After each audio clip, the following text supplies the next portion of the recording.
অবৈধভাবে বসবাস, কর্মসংস্থান আইন ও সীমান্ত আইন ভঙ্গ করার অভিযোগে সৌদি আরবে ২১,৩৭০ জনকে গ্রেপ্তার করেছে দেশটির আইনশৃঙ্খলা বাহিনী। মরু অঞ্চলের দেশ সৌদি আরবে বর্তমানে প্রায় ৩,৪৮,০০,০০০ মানুষের বসবাস। বিশ্বের বিভিন্ন দেশের লাখ লাখ অভিবাসী শ্রমিক সৌদিতে কর্মরত রয়েছেন।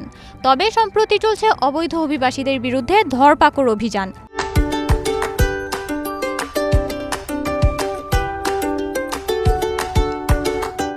এরই অংশ হিসেবে গত এক সপ্তাহে অভিযান চালিয়ে ওই প্রবাসীদের গ্রেপ্তার করা হয়েছে বলে রোববার সৌদির স্বরাষ্ট্র মন্ত্রণালয়ের এক বিবৃতিতে জানানো হয়েছে।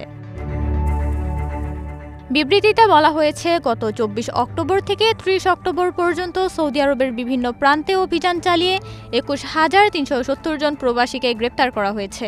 দেশজুড়ে ব্যাপক নিরাপত্তা অভিযানের অংশ হিসেবে তাদের গ্রেপ্তার করা হয়।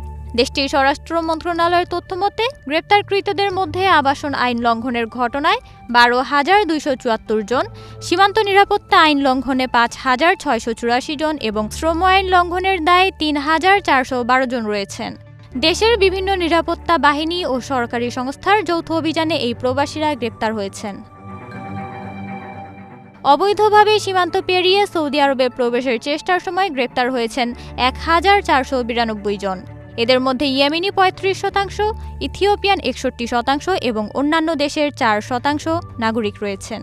এছাড়া অবৈধ উপায়ে সৌদি আরব ত্যাগের চেষ্টা করায় আরও ৩৪ জন প্রবাসীকে গ্রেপ্তার করা হয়েছে। একই সময়ে আবাসন ও কর্মবিধি লঙ্ঘনকারীদের পরিবহন এবং আশ্রয় দেয়ায় সৌদিতে বসবাসরত ১৫ ব্যক্তিকেও গ্রেপ্তার করেছে আইনশৃঙ্খলা বাহিনী। বর্তমানে ১৭,৫৪৩ জন প্রবাসীর বিরুদ্ধে আইনি পদক্ষেপ প্রক্রিয়াধীন রয়েছে। এদের মধ্যে ১৫,৩১৭ জন পুরুষ এবং ২,২২৬ জন নারী। সংযুক্ত আরব আমিরাতের সংবাদ মাধ্যম আরাবিয়ান বিজনেসের প্রতিবেদনে বলা হয়েছে, গ্রেপ্তারকৃত প্রবাসীদের মধ্যে ১০,৪১১ জনকে দেশে ফেরত পাঠানোর আগে ভ্রমণের প্রয়োজনীয় নথি সংগ্রহের জন্য তাদের নিজ নিজ কূটনৈতিক মিশনে পাঠানো হয়েছে। পাশাপাশি আরও ২,৪৩৯ জনকে সৌদি আরব থেকে ফেরত যাওয়ার ব্যবস্থা চূড়ান্ত করার নির্দেশ দেওয়া হয়েছে। একই সময়ে ১২,১৯৬ জনকে ইতোমধ্যে সৌদি আরব থেকে নিজ নিজ দেশে প্রত্যাবাসন করা হয়েছে। মধ্যপ্রাচ্যের এই দেশটিতে অবৈধভাবে প্রবেশের সহায়তায় চেষ্টাকারী ব্যক্তির ১৫ বছরের কারাদণ্ড এবং ১০ লাখ সৌদি রিয়াল জরিমানার বিধান রয়েছে। সৌদি স্বরাষ্ট্র মন্ত্রণালয় এই বিষয়ে বরাবরই সতর্ক করে আসছে।